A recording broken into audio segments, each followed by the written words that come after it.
पर कोई कोई होते हैं मेहनत बहुत करते हैं और फिर लास्ट में वो सक्सेसफुल नहीं हो पाते। यूट्यूबर्स की मान लो, मतलब मैं 1 डेढ़ साल के अंदर इतना ज़्यादा आगे बढ़ गया और मेहनत करी, नॉर्मल करी, पर जो मेरे से ज़्यादा मेहनत कर रहा है वो उसके नहीं हुए इतने, तो है किस्मत का खेल। मैं किस्मत पता नहीं, मैं ये चीज़ नहीं मानती। मुझे ऐसा लगता है कि मेहनत अगर आप सही तरीके से कर रहे हो तो एक ना एक दिन हो जाएगा। मैं टाइमिंग से सक्सेस नहीं मेजर करती, क्योंकि होता है, क्योंकि देखिए प्रारब्ध बोल के भी कुछ होते हैं कि आपके पिछले जन्म के भी कुछ कर्म है जो हाँ आपको जी। इस जन्म में मिलते हैं। तो कई जगह होता है कि आपको उस वजह से भी काफ़ी चीज़ें थोड़ी जल्दी मिल जाती है, पर मैं उसको ये नहीं कहूँगी आपने मेहनत नहीं की। अभी नहीं की, पहले करी है। अच्छा। तो मेहनत तो करी है, क्योंकि सी द थिंग इज, फल आपके कर्मों का ही है, या तो इस जन्म या तो पिछले जन्म। क्या पता पिछले जन्म का लेके आया हूँ। पहला, लेकिन कर्म आपका ही है। तो कोई ये नहीं बोल सकता कि इसको फ्री में मिल गया। फ्री में किसी को नहीं मिलता, मिलता उसकी मेहनत का, उसके कर्मों का है। बस किसी का अभी का है, किसी का पहले का है। तो वो चीज़ भी है कि कई जगह आपको कई चीज़ें सहनी पड़ रही है और आपको लग रहा है मैंने ऐसा तो अभी कुछ नहीं किया, अभी नहीं किया, शायद पिछले में किया होगा। तो उसको एक्सेप्ट करके मूव ऑन करो। जी। जो गीता जी कहती है कि कुछ सिचुएशन सीजन्स की तरह है और सीजन्स हट नहीं सकते, तो आपको सहन ही करना पड़ेगा, उसको सहन करके आगे बढ़ जाओ कि वो सीजन जब निकल जाएगा तब वापस चीज़ें बैक टू नॉर्मल हो जाएगी। Because you can not remove the season. हाँ, आप कुछ अपना कर सकते हो कि ठंड अच्छी नहीं लगी तो जैकेट पहन लो, बारिश नहीं अच्छी लगी तो अम्ब्रेला ले लो, पर आप मौसम नहीं हटा सकते। तो वो आपके लाइफ के कुछ सिचुएशंस ऐसे ही है कि आप कुछ कर नहीं सकते, एक्सेप्ट करो और मूव ऑन करो। अभी मैं रास्ते में आ रहा था यहाँ पे स्टूडियो के लिए, तो एक पैसे मांगने वाला इंसान आया, मैंने उसके हाथ में पैसे दिए। उसके बाद मुझे लगा वो कुछ खाना खाएगा। उसने खाने की जगह वो ठेके पे जाके दारू पीने लगा। तो मेरा पैसा देना सही था या नहीं था मैम? वैसे 2 तरीके से देखें, उसने गलत काम किया, पर ठीक है, उस चीज़ से उसे खुशी मिली, मैंने अपना काम कर दिया। तो कैसे सोचूं मैं इस चीज़ को, अब उन्हें पैसे दूं देखिए ना डबल दूं? है, पर जैसे हम जब कथा करते हैं तो उसमें जब एक टॉपिक आता है दान के ऊपर, तो कहते हैं कि दान सुपात्र को करो, कुपात्र को नहीं। क्योंकि जब आप, और कुपात्र का मतलब है जो उसका सही उपयोग करेगा नहीं। अच्छा। तो जब आप सुपात्र को करते हो तो अच्छा होता है, जब आप कुपात्र को करते हो तो उसका फल आपको ही मिलता है, ओ, क्योंकि माध्यम तो आप ही थे उस पाप का। गलत जगह पैसा नहीं देना तो मतलब। इसीलिए गलत जगह जहां आपको लग रहा है यहाँ कुछ गलत हो सकता है, तो आप कुछ, इससे मुझे सिखाया था कि आप फिर उस समय उसको जो चाहिए वो दे दो, कि आपने उसको कपड़े दे दिए अच्छे, या आपने उसको खाना दे दिया, या आपने कुछ उसको हेल्प जिस सेंस में करना था वो कर दिया। जब आपको ऐसा लगा कि मुझे कंफ्यूजन है कि अगर मैंने पैसे दिए तो ये गलत जगह इस्तेमाल जी। हो सकता है, तो मैं मदद करूंगा पर किसी और वे में, खाने या कपड़ा, हाँ ठीक किसी है, भी हाँ। सेंस में, हाँ, पैसे कि से आप उनसे कैसे खुद करें। ही पूछ ले कि आपको किस चीज़ की ज़रूरत है, मैं आपकी कुछ मदद करना चाहता हूँ, तो वो आपको शायद खुद ही बता दे। लेकिन अगर जी। आपसे कहते हैं कि मुझे इस चीज़ की ज़रूरत है या मुझे ड्रग्स करना है, ये करना है, तो वो तो तो फिर फिर मदद नहीं गलत है, होती हाँ, ना। फिर तो उसका हाँ, साथ देना गलत काम ये है। शास्त्र कहते हैं कि हाँ, जब हाँ। आप ऐसा करते हो, तो मैं यही मानकर चलती हूँ कि आप दान करिए, पर ऐसी जगह जहाँ ज़रूरत है। सही बात है मैम। ये चीज देखिए, मैंने अपनी जिंदगी में, कोई इंसान है बहुत गलत कर्म करता है, भगवान में ट्रस्ट नहीं करता, भगवान को नहीं मानता, पर उसके मजे आ रहे हैं, वो बढ़िया पैसे कमा रहा है, बढ़िया गाड़ी में घूम रहा है, खुश है वो अंदर से, सब चीज उसकी लाइफ में अच्छी चल रही है।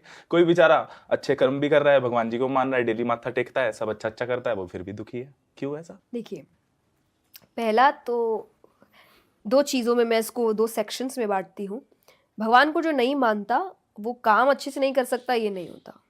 भगवान बायस्ड नहीं है कि मेरे को नहीं मान रहा तो इसको सक्सेसफुल नहीं बनाऊंगा मैं। मेरे को मानने वाले को सक्सेसफुल बना दूंगा, नहीं। भगवान कहते हैं जो कर्म करेगा उसको फल मिलेगा। तो कई लोग हो सकते हैं जो भगवान को नहीं मानते लेकिन अपना काम अच्छे से कर रहे हैं, अपना काम ईमानदारी से कर रहे हैं, अपनी काम में बड़ी मेहनत रख रहे हैं, वो इंसान सक्सेसफुल होगा, नो मैटर वो मानता है कि नहीं मानता है, तो उसने अपने कर्म अच्छे से किए हैं। तो ये चीज़ तो एक अलग है कि भगवान को जो नहीं मानेगा उसको बाकी उसको मिलेगी, क्योंकि भगवान तुम्हारे कर्मों का फल देते हैं। दूसरा, आपने कहा कर्म भी अच्छे नहीं है। तो एक चीज़ है कि बाहरी दिखावे से आप ये मत सोचिए कि उसकी लाइफ अच्छी है या बुरी, क्योंकि हम मॉनेटरी बेसिस पे इंसान की लाइफ सोच रहे हैं। इंसान उस बड़े से महल में अंदर अगर रो रहा है, ये आपको नहीं पता, क्योंकि सोशल मीडिया में कोई अपनी रियल लाइफ नहीं दिखा रहा। सब 10 फोटो लेते हैं, उसमें से एक जो सबसे बेस्ट आती है ना वो अपलोड करते हैं, बाकी 9 जो अजीब सी आई है वो कोई अपलोड नहीं करता। वो फोटो अपलोड करता है, आप सब डिलीट कर रहे होते हैं, तो 9 आपको दिख नहीं रही है, वो आपको एक ही दिख रही है। तो आपको ये नहीं पता कि रियल लाइफ में वो कैसा है। क्योंकि एक चीज हमेशा याद रखिए, चोर अपनी परछाई से भी डरता है। जो गलत कर रहा है ना, उसको हर वक्त एक डर है कि उसके पास जो है वो जा सकता है, और अगर वो नहीं भी है तो आज नहीं तो कल उसको उसके कर्मों का फल मिलेगा। और आपके पास, मैं नाम लेने की जरूरत नहीं है, हम बहुत नाम जानते बहुत हैं, लोगों को जानते हैं राजा ऐसे तो। से रंक बन गए हैं जो। जी जी तो टाइमिंग, अगेन कि टाइमिंग से मेजर मत करिए। किसी को 1 साल में उसके कर्मों का फल मिल जाता है, किसी को 5, किसी को 10, किसी को 20, किसी को 25, किसी को 50। जी। फल तो मिलेगा, घूम कर तो आती है चीजें, और यहाँ नहीं मिला तो ऊपर तो डेफिनेटली मिलेगा। मतलब तो वो मिलेगा, भुगतेंगे जरूर। भुगतेंगे तो है। हमें दूर से चकाचौंध दिखती है, अंदर नहीं पता क्या है, हाँ, क्या शरीर में कितनी बीमारियां लेके चल रहा है वो, कितना एग्जैक्टली, परेशान है, हाँ। क्या और उसके। नहीं भी है तो फिर जब समय आएगा, जस्ट बिकॉज नहीं है इसका मतलब नहीं हम अपनी अच्छाई छोड़ दे। और दूसरा, जैसे आपने कहा अच्छा करने वाला दुखी है, तो देखिए अच्छा करने वाला कभी दुखी नहीं होता। जो अच्छा करके उससे एक वापसी मांग रहा है ना, वो दुखी होता है। जैसे आज आप किसी की सहायता कर रहे हैं, मदद कर रहे हैं, लेकिन अब आप सोच रहे हैं कि अब मेरी भी सहायता होनी चाहिए, अब मेरी तारीफ होनी चाहिए, अब मेरी वाहवाही होनी चाहिए, ये इंसान दुखी रहेगा। और जो बोल रहा है नहीं मुझे सिर्फ मदद करने से मतलब है, तुमको अच्छा लग रहा है नहीं लग रहा, तुम हामी भरे थैंक यू बोले नहीं बोले, आई डोंट केयर, मुझे पता है अच्छा कर रहा हूँ, क्यों? क्योंकि वो देख रहा है मैं अच्छा कर रहा हूँ, वो उसका फल मुझे दे देगा। ऐसा इंसान दुखी नहीं रहेगा। और जिसको हमेशा रिटर्न चाहिए ना, कि नहीं ये ऐसा बोले वैसा बोले, वो तारीफ करे, वो ये करे वो करे, ऐसा व्यक्ति हमेशा दुखी रहता कि है। 10 का दिया तो 100 का मिल जाए अब। हाँ, और फिर वो मदद भी ऐसी की करता है ना हाँ कि जी। इसकी कर देता हूँ, जब मुझे जरूरत पड़ेगी तब ये मेरी करेगा। हाँ जी तो वो तो मदद नहीं हुई ना, वो तो निस्वार्थ मन से करो, है ना। हाँ। मैम आपके लिए दोस्ती की परिभाषा क्या है? मतलब एक इंसान में, एक दोस्त में ऐसी क्या क्वालिटीज होनी चाहिए कि इसमें मैं दोस्त बना लूं? उनकी मानसिकता आपसे मिलनी चाहिए, जी। क्योंकि जिनकी मानसिकता आपसे नहीं मिलती ना, वो अगर आप आगे बढ़ना चाहते हैं वो आपको बढ़ने नहीं देंगे। सेम गोज अपने लिए भी, कि आपकी भी मानसिकता अच्छी होनी चाहिए। नहीं तो जो अच्छा व्यक्ति है वो आपके पास रह नहीं पाएगा, वो आपको छोड़ के एक दिन चला जाएगा। सही बात। तो इट्स नॉट अबाउट कि अच्छा दोस्त ढूंढो, अच्छा दोस्त बनो भी, खुद भी आपको अच्छे बनो खुद भी पहले। अच्छा बनना पड़ेगा, तभी आप अच्छे लोगों को अट्रैक्ट कर पाएंगे अपनी तरफ। तो यही है, मानसिकता एक होनी चाहिए। और इसका बहुत सिंपल सा एग्जांपल है कि एक बिजनेसमैन कभी भी आप पर नहीं हंसेगा जब आप ये बोलेंगे कि मुझे मेरा अपना काम शुरू करना है। बाकी लोग आपको बोल सकते हैं अरे कुछ नहीं, बड़ा रिस्क है, अरे ये है वो है, पागल है क्या, लग जा, हाँ ये नहीं। लेकिन जो इंसान उस फील्ड में अच्छा काम कर, वो आप पे हंसेगा नहीं। सिमिलरली एक फिट आदमी जो फिजिकली बहुत फिट है, हेल्दी है, वो आप पे कभी भी आपको टोकेगा नहीं, हंसेगा नहीं जब आप ये बोलेंगे मैं जंक फूड नहीं खाता जी, या मैं गलत चीजें नहीं लेता। वो आपसे खुश होगा क्योंकि वो जानता है उस चीज में कितनी अच्छाई है। लेकिन जब ऐसा कोई व्यक्ति जिसकी मानसिकता है नहीं, उसकी हेल्थ प्रायोरिटी, उसकी मेंटल हेल्थ प्रायोरिटी, वो उन चीजों पे हंसते हैं।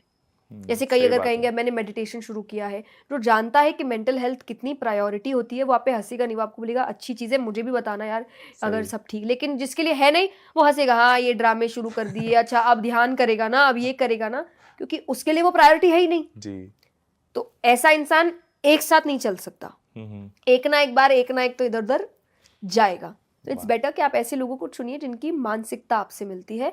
तो ये मस्ती के साथ साथ आपको जीवन में भी आगे लेकर जाएंगे, क्योंकि एंड ऑफ द डे चाहे रिलेशनशिप हो, दोस्ती हो, काम हो, मस्ती सब कुछ नहीं होती। एक टाइम बाद आपको रियलाइज होगा जिम्मेदारी, अच्छी ज़िंदगी, सुकून की ज़िंदगी, खुश रहना, ये प्रायोरिटीज़ है रादर दैन हाइप क्रिएट करना, बहुत ज़्यादा पागल हो जाना।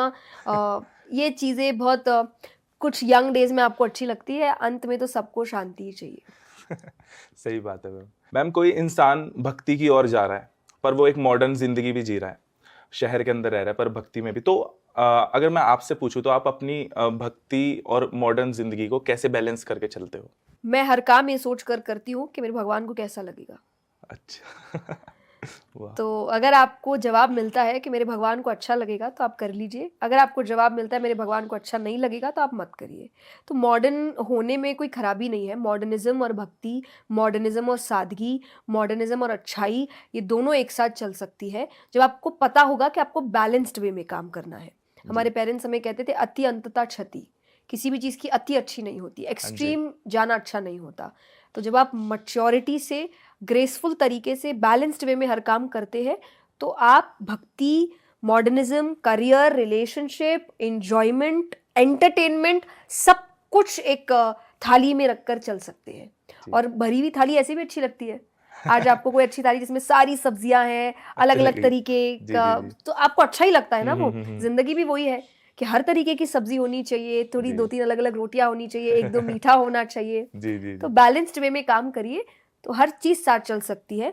और आप अर्जुन को देखिए, अर्जुन एक राजा बनने वाले हैं और उनको दुनिया का सबसे बड़ा स्पिरिचुअल ज्ञान दिया गया है, भगवद गीता। और एक ऐसे को जो राजा बन रहा है, राजा से ज्यादा लग्जरी तो किसी के पास नहीं है। जी तो यहीं पे एक्सप्लेन होता है कि आपको छोड़ने तो कुछ बोला ही नहीं।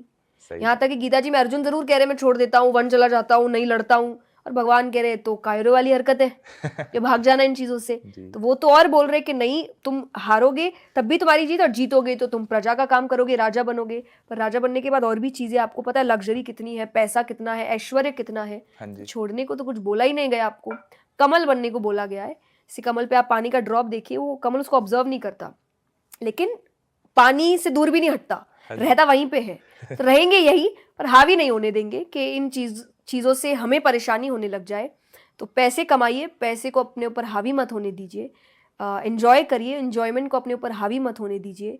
रिश्तों में रहिए, रिश्तों को अपने ऊपर हावी मत होने दीजिए, क्योंकि अंत में अकेले ही आए थे, अकेले ही जाओगे। वाह तो कोई भी चीज़ ऐसी नहीं होनी चाहिए जो आपको परेशान कर दे। इतना पावर आप दुनिया में किसी को मत दीजिए जी कि जो आपको परेशान कर दे आके। अपना रिमोट किसी के हाथ में मत दो कि मत वो कंट्रोल दीजिए, करे हाँ आपको। जी।